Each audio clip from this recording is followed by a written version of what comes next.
नमस्कार साथियों, मैं उर्वेश कुमार स्वागत करता हूं आपका अपने YouTube channel Hindi by UV sir पर। जैसे कि साथियों हमने देखा था कि हम जो पार्ट कर रहे थे प्रीवियस में, जो पिछले हमने जो वीडियो बनाया था वो आपका विशेषण का था। विशेषण में हम एक पार्ट कंप्लीट कर चुके हैं। जो बाकी बचा है वो हम आज कंप्लीट करेंगे। तो आपको पता है कि विशेषण कितने प्रकार के होते हैं। सभी को पता है विशेषण 4 प्रकार के होते हैं। अगर व्यक्तिवाचक विशेषण को भी जोड़ दिया जाता है तो फिर बन जाते हैं कितने, 5 प्रकार के। लेकिन अगर आपसे पूछता है कि विशेषण कितने प्रकार के, तो आपको 4 ही लगाने हैं। अगर 4 ऑप्शन में नहीं है फिर आप 5 लगा सकते हो।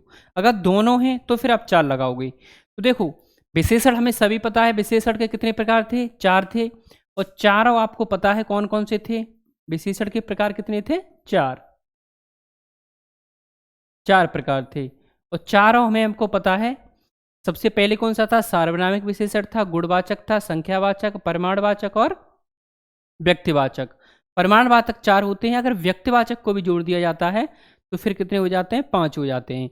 तो हमने पिछले वीडियो में जो आपको कराया था, कहाँ तक करा दिया था, तो हमने आपके गुणवाचक तक करा दिया था। जो आज हम करने जा रहे हैं चर्चा, वो किस पे करेंगे, संख्यावाचक से। इस पे जो तीसरा है आपका कौन सा, संख्यावाचक। संख्यावाचक विशेषण। देखो, विशेषण से आपको 1-2 क्वेश्चन हर एग्जाम में देखने को मिल जाता है। हर एग्जाम में आपको 1 से 2 क्वेश्चन आपको विशेषण से मिलेगा। और मैं आपसे उम्मीद करता हूं कि अगर आप एक बार वीडियो को देख लोगे अच्छे से आप पढ़ लेती हो, अगर फिर भी समझ नहीं आता उसको आप दोबारा देख लीजिए।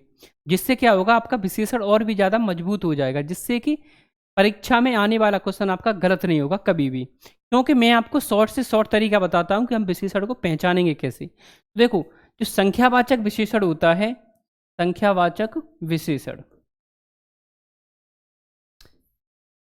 देखो, संख्यावाचक विशेषण में क्या होता है कि आप यहां से देख के ही समझ में आपको आ रहा होगा कि संख्यावाचक विशेषण यानी संख्या का बोध होगा। किसका बोध होगा, संख्या का बोध होगा। संख्यावाचक जो विशेषण होता है उसमें किसका बोध होता है, संख्या का। लेकिन जो संख्या का बोध होता है, मान लीजिए संख्या का बोध होता है, किसका, संख्या का। संख्या का बोध होता है, लेकिन किसकी संख्या, संज्ञा की संज्ञा, संज्ञा या सर्वनाम की। किसकी संख्या का बोध होता है, संख्या या सर्वनाम की संख्या का जिससे बोध होता है उसे क्या कहा जाता है, संख्यावाचक विशेषण कहा जाता है। अगर हम इसकी परिभाषा की बात करें तो हम इसको लिख सकते हैं कि संज्ञा या सर्वनाम, संज्ञा या सर्वनाम, संज्ञा या सर्वनाम की संख्या का बोध कराने वाले विशेषण, बोध कराने वाले विशेषण संख्यावाचक विशेषण कहलाते हैं। संख्यावाचक विशेषण कहलाते हैं। कौन से कहलाते हैं, संख्यावाचक विशेषण कहलाते हैं। किसकी संख्या बताएंगे ये, तो आपको पता है कि किसकी संख्या बताएंगे, ये बताएंगे संज्ञा और सर्वनाम की संख्या के बारे में। अब देखो, संख्यावाचक जो विशेषण होता है वो एक तो होता है आपका क्या, निश्चित भी हो सकता है, अनिश्चित भी हो सकता है। जैसे मान लीजिए अगर मैं यहाँ पे लिखता हूँ 10, जैसे देखो मैंने लिखा लड़की, तो लड़के आपको पता है क्या है, यहाँ पे एक संज्ञा है। लड़के क्या है, यहाँ पे संज्ञा है। अगर मैं यहाँ पे देखो मैंने आपको उसके आगे लगा दिया 10, तो अब आपको पता है कि यहाँ पे लड़कों की संख्या का बोध किया जा रहा है। यानी कितने लड़के हैं, तो 10 लड़के हैं। और आपको पता है कि जो संज्ञा या सर्वनाम की विशेषता बताए और संख्या का बोध कराए तो कौन सा होता है, आपका संख्यावाचक विशेषण होता है। अगर यहीं पे लिखा होता कुछ लड़की, कुछ लड़की, अब देखो यहाँ पे जो लड़के हैं वो क्या है, संज्ञा है। और कुछ क्या है, यहाँ पे कुछ भी एक क्या है, यहाँ पे संख्यावाचक विशेषण है। लेकिन यहाँ पे क्या हो रहा है, यहाँ पे तो देखो हम आपको बता सकते हैं कि यहाँ पे कितने लड़के हैं, कि 10 लड़के हैं। लेकिन यहाँ पे हम क्या बोलेंगे कि कुछ लड़के हैं। यहाँ पे हम क्या बोलेंगे, कुछ लड़के हैं। कुछ हैं, अगर हम उनको गिनना चाहें तो गिन सकते हैं, लेकिन यहाँ पे मेंशन नहीं किया गया है कि लड़के हैं कितने, केवल इतना बोल दिया है कुछ लड़के हैं। जहाँ पर आपको क्या हो, एक निश्चित संख्या का बोध हो जाए, जहाँ पे निश्चित संख्या का बोध होता है वहाँ तो निश्चयवाचक होता है, और जहाँ पे अनिश्चय हो, जहाँ पे ये निश्चित ना हो कि वहाँ पे जो संज्ञा है या जो व्यक्ति है या वस्तु कुछ भी है वो कितने हैं, जहाँ पे अनिश्चय हो, जहाँ पे संज्ञा का बोध हो जाए कि कितनी संज्ञा हैं, कितने लड़के हैं या कितने स्थान हैं, तो वहाँ पे होता है निश्चयवाचक, और जहाँ पे ना हो वहाँ पे क्या होगा, आपका अनिश्चयवाचक होता है। तो यहाँ पे आप इस तरीके से बोल सकते हो कि जो संख्यावाचक होता है, संख्यावाचक के हम दो प्रकार मान लेते हैं कि कितने प्रकार होते हैं, दो प्रकार होंगे। पहला कौन सा होगा, निश्चयवाचक। कौन सा होगा, निश्चयवाचक सर्वनाम, या आप बोल सकते हो निश्चयवाचक, निश्चय संख्यावाचक। आप ऐसे लिखिए, निश्चय, निश्चय संख्यावाचक, निश्चय संख्यावाचक विशेषण। अब देखो, जहाँ पे जो वस्तु या जो व्यक्ति एक निश्चित होगी जिसे हम गिन सकेंगे, वहाँ पे कौन सी होगी, निश्चित होगी, और जहाँ पे हम गिन नहीं सकते उसे, वहाँ पे कैसी होगी, आपकी अनिश्चित होगी। और निश्चित में भी आप बोल सकते हो कि हम इसके चार प्रकार मानते हैं, निश्चित में भी देखो हम इसके कितने प्रकार मानते हैं, चार, चार प्रकार मानते हैं, या बोल सकते हो हम चार तरीके से इसको देखेंगे। देखो, सबसे पहले जो होता है वो होता है गणनावाचक। कौन सा होगा, गणनावाचक, यानी जिसकी गणना की जा सके। दूसरा आपका हो सकता है क्या, क्रमवाचक, क्रमवाचक। तीसरा आपका होगा आवृत्तिवाचक, आवृत्तिवाचक। और चौथा आपका कौन सा होगा, समुदायवाचक, समुदायवाचक। देखो, अब अगर आपसे नॉर्मली पूछता है, एक दो तीन दे दिया, चार पांच दे दिया, चारों दे दिया, चौगुना दे दिया, अगर आपसे नॉर्मली पूछता है फिर तो आपको पता है कि संख्यावाचक विशेषण होगा। अगर आपसे अनिश्चित और निश्चित पूछता है, अगर वहां पे 10 लिखा है, 20 लिखा है, चौगुना लिखा है, पांच गुना लिखा है, तो ये सब क्या एक निश्चित हैं, तो आपको निश्चय संख्यावाचक होगा। अगर निश्चयवाचक संख्या में भी आपसे पूछ लेता है, गणनावाचक है, क्रमवाचक है, आवृत्तिवाचक है या समुदायवाचक है, कौन सा होगा, फिर आपको इसके आधार पे आंसर टिक करना है। जैसे गणनावाचक में देखिए, जैसे हम बोलते हैं एक, दो, तीन, चार, ये सब क्या है आपके गणनावाचक हैं। और क्रमवाचक की बोला जाए तो जैसे मान लीजिए हम बोलते हैं पहला, जैसे बोलते हैं दूसरा, जैसे हमने बोला तीसरा, ये सब क्या है, एक क्रमवाचक हैं। और आवृत्तिवाचक की बोला जाए तो आपने हमने देखा होगा, जैसे दो गुना, आवृत्ति का मतलब ही होता है कि उसके आधार पर डबल होना या तीन गुना होना। देखो, दो गुना, चौगुना, ऐसे ही 100 गुना, 1000 गुना, ये सब क्या है आपके आवृत्तिवाचक हैं। समुदायवाचक की बात की जाए तो मान लीजिए समुदाय में हमने लिखा दोनों, तीनों, चारों, ऐसे सातों, ये सब क्या है आपके समुदायवाचक हैं। यहाँ पे देखो, जब हम लिख रहे हैं तीनों चारों, मान लो मैंने बोला कि दोनों लड़कों को बुलाओ, दोनों लड़कों को बुलाओ, या मैंने बोला चारों लड़कों को बुलाओ, तो क्या है यहाँ पे एक समूह की बात की जा रही है ना, कि एक पूरे समूह को बुलाओ, यानी जो चार लड़कों का समूह है उसको बुलाओ, तो कौन सा हो गया, समूहवाचक। आवृत्तिवाचक की बात की जाए, दो गुना, चार गुना, पांच गुना, मान लीजिए मैंने बोला कि कक्षा में पहले की अपेक्षा आज चौगुनी भीड़ है या चौगुने लड़के हैं, तो चौगुने तो आपका क्या हो गया, आवृत्ति हो गया, आवृत्ति हो गया। और यहीं पे क्रम की बात की जाए तो मैंने बोला हर व्यक्ति के पास या हर तीसरे व्यक्ति के पास मोबाइल फ़ोन है, तो हर तीसरे व्यक्ति के पास यानी तीसरे व्यक्ति के पास, तो यहाँ पे क्या हो रहा है, ये क्रमवाचक हो रहा है।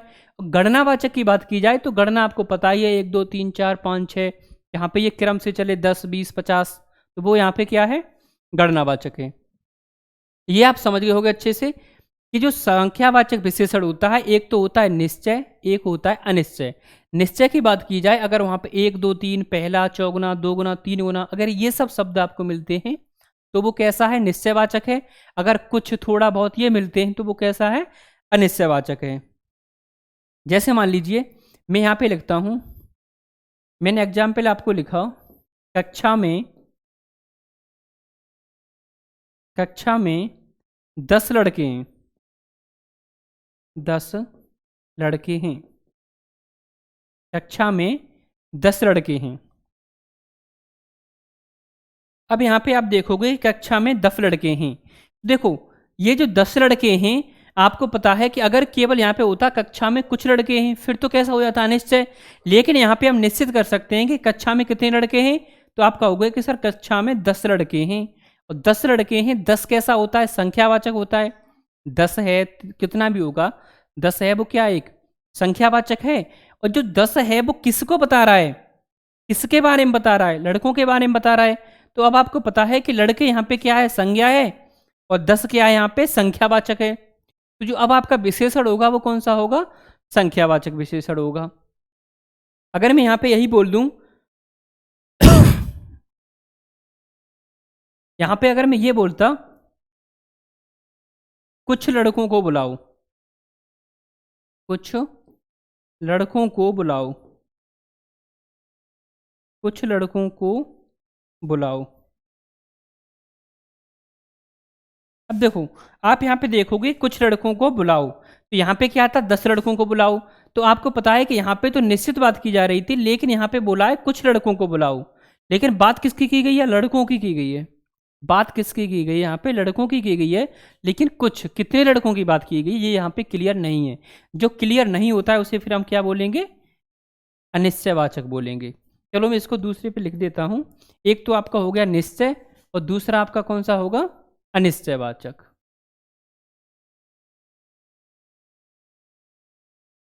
अनिश्चय,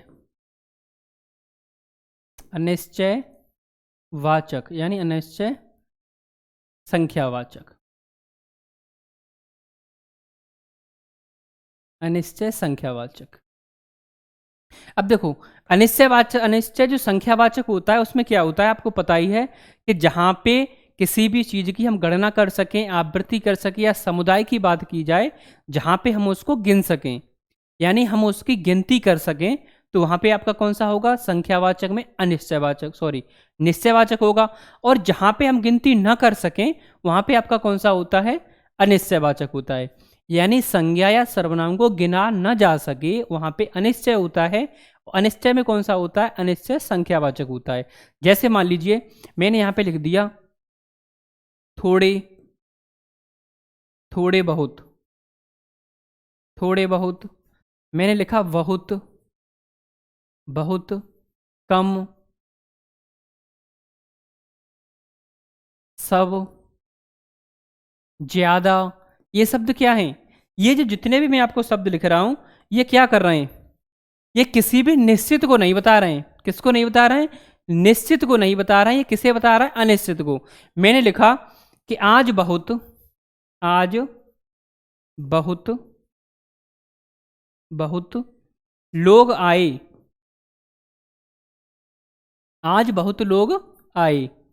अब यहाँ पे देखो, यहाँ पे जो लोग दिए हैं, जो आपके लोग दिए हैं वो क्या है, यहाँ पे संज्ञा है। और संज्ञा को जो बता रहे हैं वो कौन बता रहे हैं, बहुत शब्द बता रहा है। लेकिन कितने, यहाँ पे ये क्लियर नहीं बता रहा है कि कितने लोग आए। तो ये क्या हो गया, एक अनिश्चयवाचक हो गया। क्या हो जाएगा यहाँ पे, अनिश्चयवाचक। अगर यहीं पे होता कि आज 10 लोग आए, आज 20 लोग आए, या आज पिछले की अपेक्षा 4 गुने ज्यादा आए, तो ये क्या हो गया, एक निश्चय संख्यावाचक हो गया। लेकिन जब यहाँ पे क्या हो रहा है कि नहीं बताया जा रहा कि कितने लोग आए, तो आपका क्या हो जाएगा, अनिश्चयवाचक हो जाएगा। क्या हो जाएगा, अनिश्चयवाचक हो जाएगा। केवल आपको क्या समझना है, जो संख्यावाचक विशेषण होता है उससे हम गिन सकें तो कौन सा हो जाता है, निश्चय हो जाता है। लेकिन हम उसे गिन ना सकें और संख्या का आभास हो तो वहां पे आपका कौन सा होता है, अनिश्चयवाचक होता है। ये चीज आप समझ गए होगी। तो आपसे एग्जाम्पल में पूछता है तो ऐसे ही दे देगा कि आज बहुत लोग आए, मान लीजिए सब लोग कहाँ जा रहे हैं, तो ये क्या है, सब लोग। मैंने जैसे लिखा कि सब लोग, या बोल सकते हैं सब लड़कियां, सब लड़कियां कहाँ जा रही हैं, कहाँ जा रही हैं। अब आपसे अंडरलाइन कर दिए कि बताइए सब लड़कियों में कौन सा विशेषण है। तो आप कहोगे कि यहाँ पे जो लड़कियां दिया हुआ है, लड़कियां संज्ञा है, और इनको जो बता रहा है वो क्या बता रहा है, सब शब्द बता रहा है। और सब आपको पता है कि यहाँ पे संख्या का बोध करा रहा है, लेकिन यहाँ पे क्लियर नहीं बता रहा है कि कितनी लड़कियां हैं। और जहाँ पे क्लियर ना बताए वहाँ पे आपका कौन सा होता है, अनिश्चयवाचक होता है। केवल आपको यही चीज देखनी है और कुछ भी नहीं देखना है इसमें। नेक्स्ट हम बात करेंगे, यहां तक आप समझ गए होंगे। नेक्स्ट हम बात करेंगे कौन सा था आपका चौथा, चौथा आपका था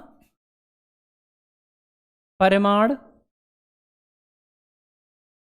परिमाणवाचक विशेषण, परिमाणवाचक विशेषण।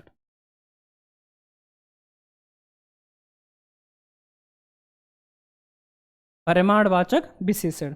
अब देखो यहां पे आप इसको शॉर्ट तरीके से समझिए कि परिमाणवाचक होता क्या है।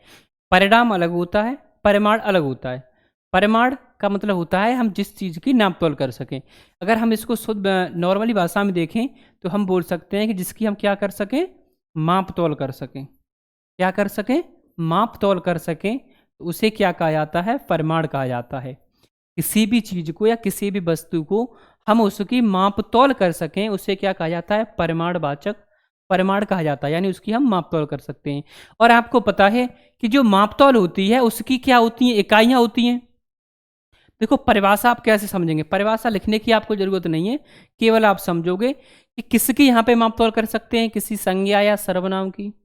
मान ली किसी भी वस्तु की यदि हम उसकी माप तोल कर सकें, संज्ञा की माप तोल कर सकें, तो वहाँ पे कौन सा है, आपका परिमाण है। तो आपको पता है कि यहाँ पे हम माप तोल करेंगे, जब माप तोल करेंगे तो उसकी कोई इकाई होगी। क्या होगी, इकाई होगी, क्योंकि मापने की भी इकाई होती है और तौल की भी इकाई होती है। मान लीजिए हम किसी चीज़ को मापते हैं तो उसकी एक इकाई होगी, अगर किसी को तौल रहे हैं तो उसकी भी इकाई होगी।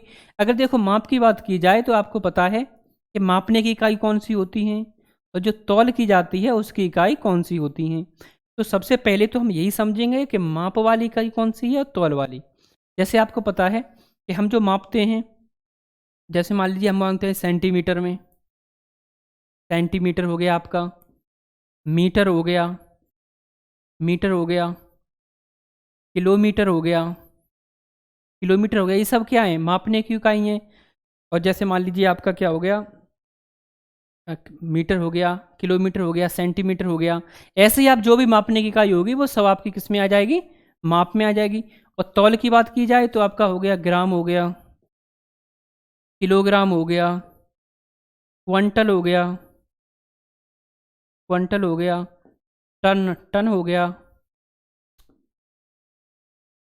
टन हो गया। ऐसे आप मान लीजिए तोला होता है, तोला होता है, मिलीग्राम होता है। ये सब क्या है, ये क्या है, सब तौलने की इकाई हैं।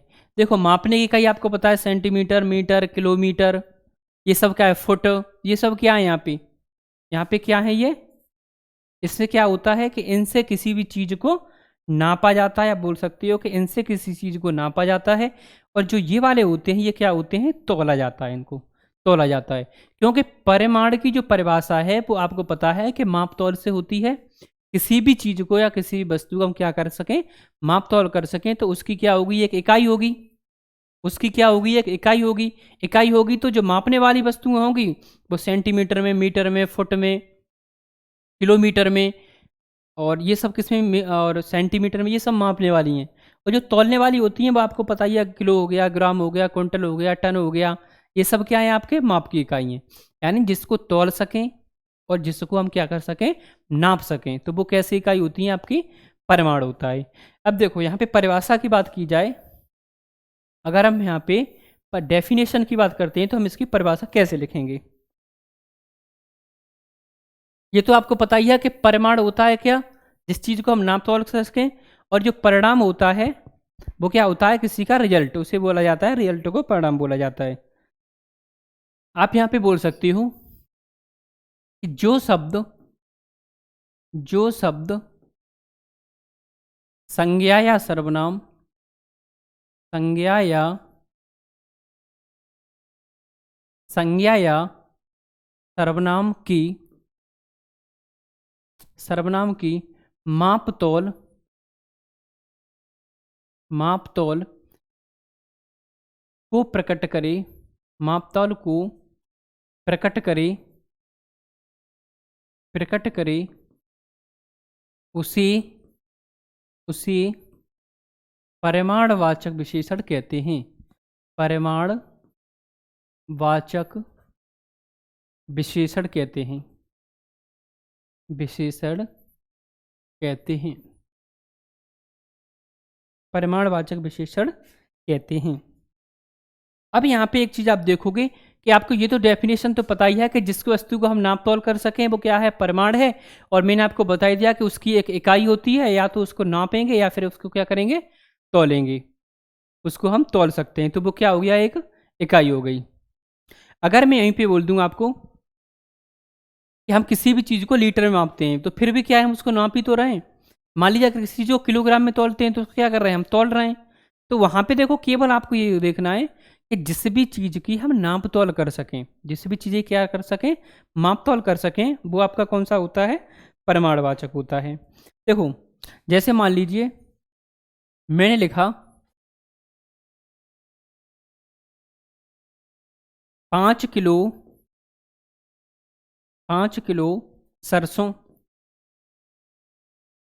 5 किलो सरसों। जैसे मैंने लिखा कि 10 किलो 10 ग्राम 10 ग्राम सोना, सोना मतलब गोल्ड। मैंने लिखा 2 टन 2 टन कोयला, कोयला को हम तोलते हैं, 2 टन कोयला। जैसे मैं लिखा 10 मीटर कपड़ा, 10 मीटर कपड़ा। और यहीं पे मैंने आपको लिख दिया कि थोड़ा कपड़ा, थोड़ा कपड़ा, कुछ कोयला, कुछ कोयला,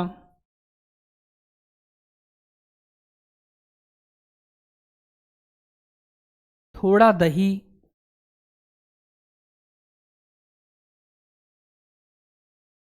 बहुत अनाज, बहुत अनाज। अब देखो यहाँ पे ज़्यादा लिखने की जरूरत नहीं है, केवल आप इसको एक चीज़ समझ लीजिए और कुछ भी नहीं समझना है इसमें। केवल आपको देखो जिस चीज़ की हम क्या कर सकें, परिमाण की बात है, जिस चीज़ की हम क्या कर सकें, नाप तोल कर सकें। और आपको पता है कि सरसों क्या है, हम उसको तोलते हैं। ऐसे सोना है, सोना भी तोला जाता है। ऐसे ही जो कोयला होता है उसको भी तोला जाता है। अब देखो कपड़ा है तो इसे क्या जाता है, इसे नापा जाता है, इसे क्या जाता है, नापा जाता है। अब देखो थोड़ा कपड़ा, तो अब यहाँ पे देखो कुछ कोयला, थोड़ा दही, बहुत अनाज। अब यहाँ पे आप एक चीज समझ गए होगे कि एक तो यहाँ पे क्या आ रहा है, एक तो आपको देखने को मिल रहा है कि यहाँ पे उसकी क्वांटिटी या जिस चीज को हम नाप रहे हैं वो एक फिक्स है। जैसे यहाँ पे लिखा है 5 किलो सरसों, तो आपको पता है कि सरसों हम क्या करेंगे, उसको नाप तोलेंगे, सरसों क्या करेंगे, तोलेंगे। और हम उसको तोलेंगे तो आपको पता है कितनी, 5 किलो। तो आपको पता है कि यहाँ पे ये क्या है, निश्चित है। यहाँ पे ये क्या है, निश्चित है। ये सब क्या है, यहाँ पे निश्चित है। लेकिन यहाँ पे अगर बात की जाए कि थोड़ा, कुछ, और जो ये नीचे लिखे हैं ये क्या है, एक अनिश्चित है। यहाँ पे हम क्या कर सकते हैं, इसको तोल नहीं सकते, मतलब तोल सकते हैं लेकिन अनिश्चित है कि हम कितना तोल रहे हैं। तो जो चीज़ निश्चित होगी वो आपकी क्या हो जाएगी, निश्चयवाचक में क्या हो जाएगी, यहाँ पे निश्चयवाचक, निश्चयवाचक परिणाम। और जिसको हम क्या कर सकें, जिसकी हम फिक्स ना हो, जिसे हम तोल रहे हैं लेकिन वहां पे ये चीज फिक्स नहीं है कि हम कितना तोल रहे हैं। अब यहाँ पे देखो थोड़ा कपड़ा, मैंने बोला दुकानदार से आप बोलते हो कि मुझे थोड़ा कपड़ा दे दो, तो वो कितना कपड़ा देगा आपको, उसे फिक्स आपने बताया नहीं कि आपको कितना चाहिए, 1 मीटर चाहिए कि 2 मीटर चाहिए कि 5 मीटर चाहिए, आपने वहां पे फिक्स तो बताया नहीं है। लेकिन आपने कपड़ा तो मांगा है, कपड़ा मांगा है तो कपड़ा किसी न किसी तो आपको देगा, तो या तो मीटर में देगा या सेंटीमीटर में देगा, नाप के तो आपको देगा ही। लेकिन वहां पे ये नहीं पता है कि वो कितना देगा आपको। और जहां पे आपको पता ना हो, जहां पे थोड़ा बहुत कम ज़्यादा और किसी को नापने या तौलने की बात की जाए, मैंने बोला कि मैं 5 किलोमीटर दूरी चला, मैंने बोला मैं 5 किलोमीटर दूरी चला। अब आपको पता है कि वहां पे मैं निश्चित बोल रहा हूं कि मैंने 5 किलोमीटर दूरी चली है। लेकिन यहीं पे मैं ये बोल देता कि मैंने थोड़ी दूरी चली। अब कितनी चली ये तो यहाँ पे फिक्स नहीं बताया है। कि जो चीज़ आपको निश्चित कर दे वो कौन सा हो जाता है, निश्चयवाचक परिमाण। जो इसकी हम नाप तोल कर सकें, जिसकी कोई इकाई हो और वहाँ पे वो निश्चय हो, निश्चित हो, तो वो हो जाता है निश्चयवाचक परिणाम। और जहाँ पे अनिश्चय हो वहाँ पे कौन सा हो जाता है, अनिश्चयवाचक परिणाम। केवल आपको ये चीज़ याद रखनी है। आपको पता है कि विशेषण आपके मैंने कितने बताए थे, 4 होते हैं। अगर व्यक्तिवाचक को भी जोड़ दिया जाता है तो फिर कितने हो जाते हैं, फिर 5 हो जाते हैं। तो देखो 4 आपके यहाँ तक हो चुके हैं। हम बात करते हैं 5वां, जो मैं आपको बता रहा था कि जो यूपीएसआई में आपसे पूछा गया था, ये कौन सा था। तो 5वां मैंने आपको बताया था कि एक था व्यक्तिवाचक। कौन सा था,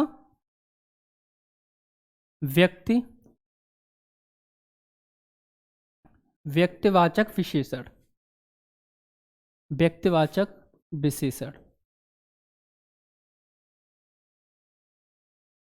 देखो जो व्यक्तिवाचक विशेषण होता है ये आपको बुक्सों में नहीं मिलेगा, किसी बुक्स में आपको मिल भी सकता है और जो छोटी जो बुक्स हैं उसमें नहीं मिलेगा। क्यों कि ये जो सबसे पहले देखो जो आया था इसको आपको दूसरे नाम से मिलेगा। आप वहाँ पे लिखा होगा कि संज्ञा से विशेषणों का उद्गम या संज्ञा से विशेषण को बनाना, तो उसी का जो नाम होता है यही होता है व्यक्तिवाचक विशेषण। अब सबसे पहले आप ये समझेंगे कि व्यक्तिवाचक विशेषण बनता कैसे है। देखो व्यक्तिवाचक विशेषण की कोई भी परिभाषा नहीं है, आपको केवल इतना याद रखना है कि जो संज्ञा होती है अगर उसमें कोई प्रत्यय लगा दिया जाए, केवल आपको क्या रखना है कि अगर किसी संज्ञा में क्या को प्रत्यय जोड़ दिया जाए, संज्ञा में प्रत्यय जोड़ दिया जाए तो उसकी जो परिभाषा होती है कि जो संज्ञा में अगर कोई प्रत्यय जोड़ दिया जाए तो संज्ञा और प्रत्यय मिलकर किसी तीसरे का क्या करने लगते हैं, उसकी विशेषता को प्रकट करने लगते हैं, उसी को बोला जाता है व्यक्तिवाचक विशेषण। यानी संज्ञा और क्या मिलता है, प्रत्यय मिलके एक नया शब्द बना देते हैं। तो जो प्रत्यय और संज्ञा मिलके जो नया शब्द बनेगा उसकी जो विशेषता प्रकट करेगा उसी को बोला जाता है व्यक्तिवाचक विशेषण। यानी संज्ञा या प्रत्यय लगाने से जो एक नया शब्द बनता है वह उसकी विशेषता बताने लगता है, तो वो क्या हो जाता है, व्यक्तिवाचक विशेषण हो जाता है। अब देखो जैसे मैंने लिखा, जैसे मैं लिखता हूं भारत और इसमें मैंने ई प्रत्यय लगा दिया, तो मैंने जैसे लिख दिया भारतीय, भारतीय लोग।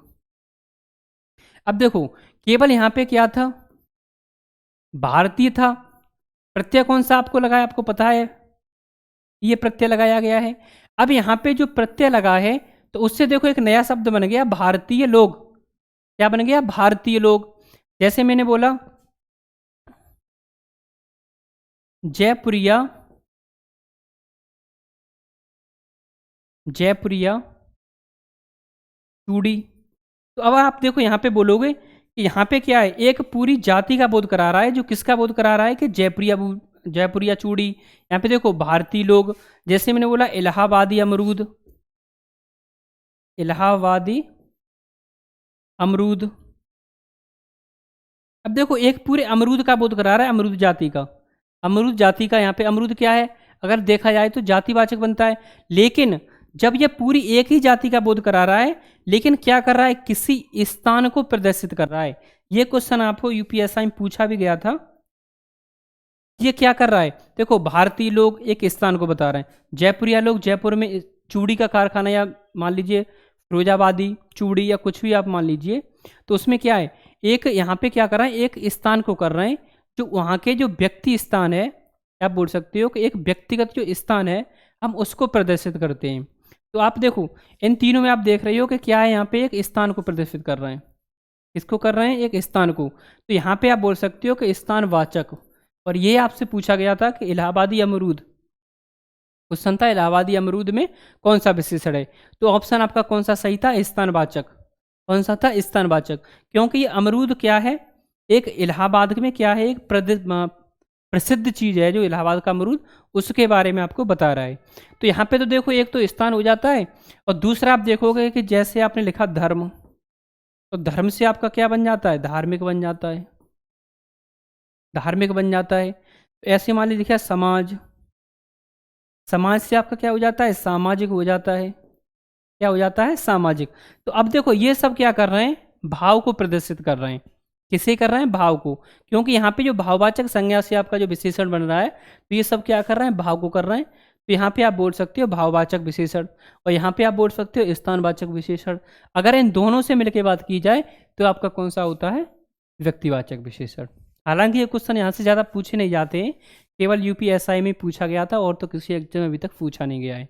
अगर आपसे पूछ भी लेता है तो वहाँ पे आपको ऐसे ही मिलेगा: भारतीय लोग, जयपुर साड़ी, इलाहाबादी अमरूद, बीकानेरी भुजिया, और ये सब आपको देखने को मिलेंगे कि वहाँ के स्थान को बता रहे होंगे, या फिर किसी धर्म को, या मान लीजिए भाव को बता रहे होंगे। तो वहाँ पे आपका व्यक्तिवाचक विशेषण होता है। जो आपके मेन इंपॉर्टेंट हैं वो 4 ही हैं जो मैंने आपको करा दिए हैं। बाकी ये यहाँ से क्वेश्चन कभी कभी पूछ लेता है, केवल यूपीएसआई में पूछा गया है और किसी एग्जाम में अभी तक नहीं पूछा है। तो ये तो आपका हो गया विशेषण कंप्लीट। अब देखो, एक आपसे क्वेश्चन विशेषणों से पूछा जाता है, विशेषता मतलब विशेषणों की जो तुलना की जाती है। आपसे पूछ लिया जाता है कि मूल्यावस्था है कि उत्तरावस्था है कि उत्तमावस्था है, ये भी आपको क्वेश्चन पूछ लिया जाता है। तो 5 मिनट में आपको वो भी कंप्लीट कर देता हूँ। देखो, हेडिंग आपकी होगी विशेषणों की तुलना। विशेषणों की तुलना। विशेषणों की तुलना। देखो, विशेषणों की तुलना की बात की जाए तो आपको पता होगा कि विशेषणों की जो तुलना होती है हम 3 प्रकार से कर सकते हैं। कितने प्रकार से कर सकते हैं? 3 प्रकार से कर सकते हैं।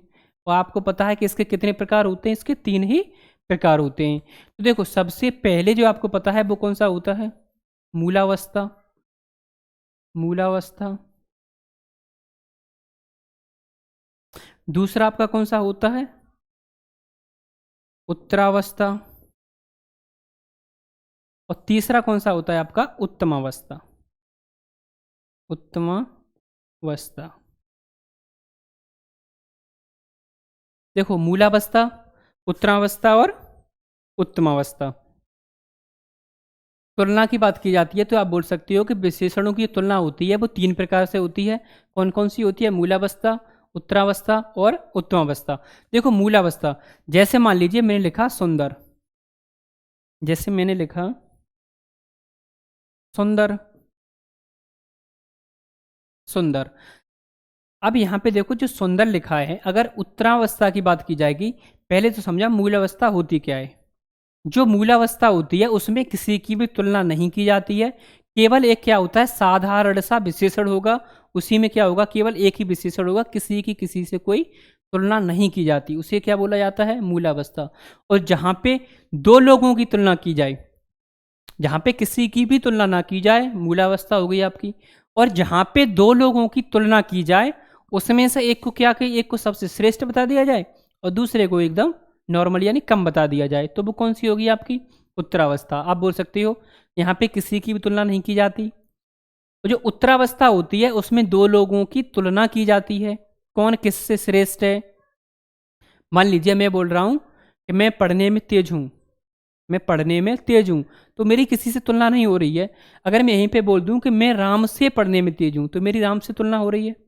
अगर मैं यहीं पे ये बोल दूं कि मैं पढ़ने में सबसे तेज हूँ, तो अब क्या हो गया? वहाँ पे कई लोग थे, उनमें सबसे तेज हो गया। तो केवल आपको परिभाषा की याद रखनी है, जहाँ पे साधारण सा वाक्य हो, किसी की किसी से कोई तुलना न की गई हो, तो मूलावस्था। और जहाँ पे 2 लोगों के बीच किसी की तुलना की जाए तो उत्तरावस्था। और जहाँ पे क्या हो, 2 से अधिक में तुलना की जाती है, वहाँ कौन सी होती है आपकी? उत्तमावस्था। कौन सी होगी? उत्तमावस्था। जैसे मान लीजिए मैं लिखा सुंदर। अब यहाँ पे देखो, एक तो आप पे एग्जाम्पल में वाक्य बना के देगा, फिर तो उसमें आसान होता है। लेकिन अगर आपसे शब्द दे देता है, फिर कितना देखो आप कैसे करोगे। देखो, सबसे पहले आपको पता है सुंदर। सुंदर में कुछ भी नहीं है, कौन सी अवस्था है? मूलावस्था। अगर वहीं पे ये लिखा होता सुंदर, सुंदरतर, सुंदरतर, फिर आप कौन सी बोलोगे? आपको पता है उत्तरावस्था। और अगर मैं यहीं पे ये लिख दूं सुंदरतम, सुंदरतम, अब आप कौन सी बताओगे? तो अब कौन सी है आपकी? उत्तमावस्था। अब कौन सी है? उत्तमावस्था। अब देखो, यहां पे आप पहचान कैसे करोगे?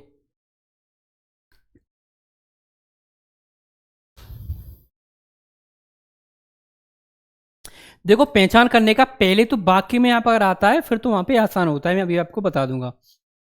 लेकिन जब ऐसे शब्द में आता है, जब शब्द में आता है, जैसे मान लीजिए मैं एक और लिख देता हूं, मैंने लिखा अधिक। अधिक क्या है? मूलावस्था। अगर मैं यहीं ये लिख दूं अधिकतर, अधिकतर, तो यहां पे क्या हो जाएगा आपका? अधिकतम। अब देखो हम वहां पे जब शब्द दिया होगा तब पहचान कैसे करेंगे, ये चीज आपको समझनी है। देखो यहाँ पे लिखा है सुंदर, आपको पता है कि मूलावस्था क्या होती है? नॉर्मली होता है, एक साधारण सा वाक्य होता है, उसमें आपको कुछ भी नहीं करना है। अब जब बात आती है उत्तरावस्था की, तो आपको देखो सबसे पहले इसमें आपको दिखाई दे रहा है कि यहाँ पे क्या लिखा है? तर। और जो उत्तरावस्था इसमें आपको देखो यहाँ पे मिलेगा तर देखने को। देखो अच्छे से देख लो, अगर हम इसको तोड़ेंगे तो उत्तर प्लस अवस्था, उत्तर, जैसे हम ऐसे ही तो तोड़ेंगे, ऐसे लिखेंगे उत्तर प्लस अवस्था, अवस्था। अब आपको देखो अवस्था को हटा दो, अवस्था को हटा दोगे तो आपको पीछे क्या दिखाई दे रहा है? तर दिखाई दे रहा है। अगर किसी भी शब्द में आपको वहां पे तर दिखाई दे, यहां से देखो क्वेश्चन बनता कैसे है, आपसे पूछेगा कि किसमें उत्तरावस्था है, किस शब्द में उत्तरावस्था है, और आपको दे देगा सुंदर, सुंदरतर, सुंदरतम।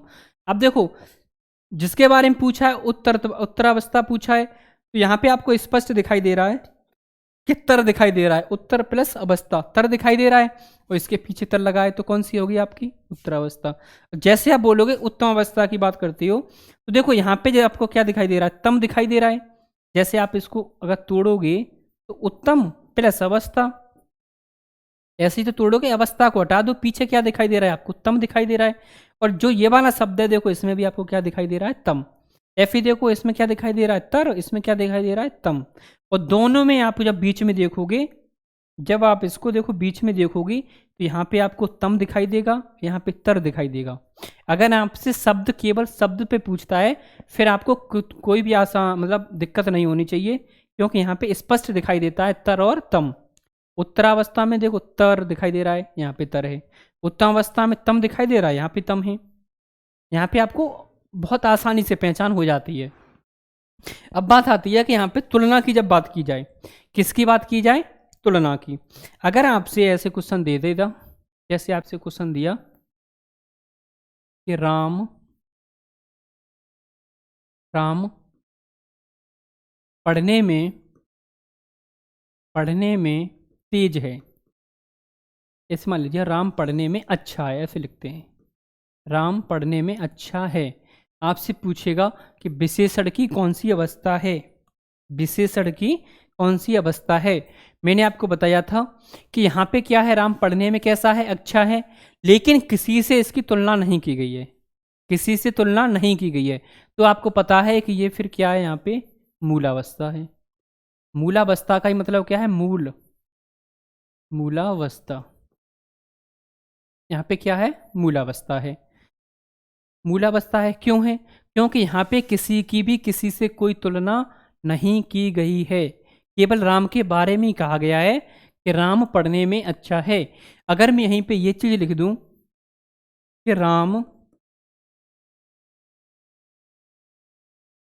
राम पढ़ने में, पढ़ने में मोहन से अच्छा है, मोहन से अच्छा है, राम पढ़ने में मोहन से अच्छा है। अब देखो आप कहोगे कि यहाँ पे क्या है? दो लोगों की तुलना की गई है, किसकी? राम की और मोहन। राम और मोहन की तुलना की गई है कि इसमें अच्छा कौन है, यानी सबसे श्रेष्ठ कौन है। तो आपको पता है कि राम पढ़ने में अच्छा है, राम पढ़ने में मोहन से अच्छा है, यानी मोहन से अच्छा कौन है? राम। तो यहाँ पे श्रेष्ठ किसको माना गया है? राम को माना गया है। श्रेष्ठ किसको माना गया है? राम को। और दो लोगों के बीच में क्या की गई है? तुलना की गई है, यानी मोहन और राम के बीच में तुलना की गई है, दोनों के बीच में। और राम को क्या माना है? श्रेष्ठ माना है, यानी उसको अच्छा माना है, यानी पढ़ने में मोहन की अपेक्षा राम अच्छा है। तो यहाँ पे क्या है? इसको क्या माना है? श्रेष्ठ माना है। और दोनों के बीच में क्या की गई है? तुलना की गई है। तो आपको पता है कौन सी अवस्था हो गई? उत्तरावस्था। उत्तरतर अवस्था हो गई उत्तरावस्था। यहाँ पे तर आपको दिखाई दी तो कौन सी होती है? उत्तरावस्था।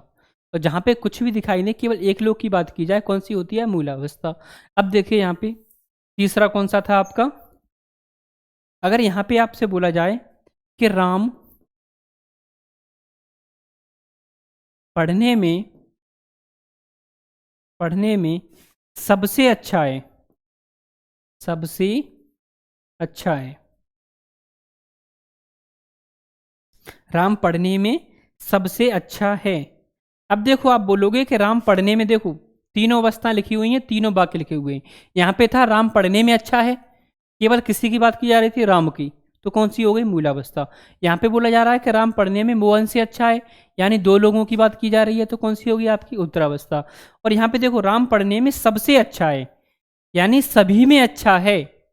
अब देखो कई लोगों में, मैंने आपको बताया था कि दो या दो से अधिक, अगर दो की बात की जाएगी उत्तरावस्था, दो से अधिक की बात की जाएगी तो कौन सी होगी आपकी? उत्तमावस्था। तो यहाँ पे बात किसकी की जा रही है? राम पढ़ने में सबसे अच्छा है, यानी सबसे अच्छा है, तो अधिक लोगों में यानी कई लोगों में राम ज्यादा अच्छा है पढ़ने में। तो यहाँ पे कौन सी अवस्था हो गई? सॉरी, आपकी हो गई उत्तमावस्था, क्योंकि दो लोगों में तुलना उत्तरावस्था, और दो से अधिक लोगों में तुलना करना तो कौन सी हो गई? मूलावस्था, उत्तमावस्था। अब देखो उत्तमावस्था, उत्तरावस्था, मूलावस्था, तीनों अवस्थाएं आपको समझ में आ गई होंगी।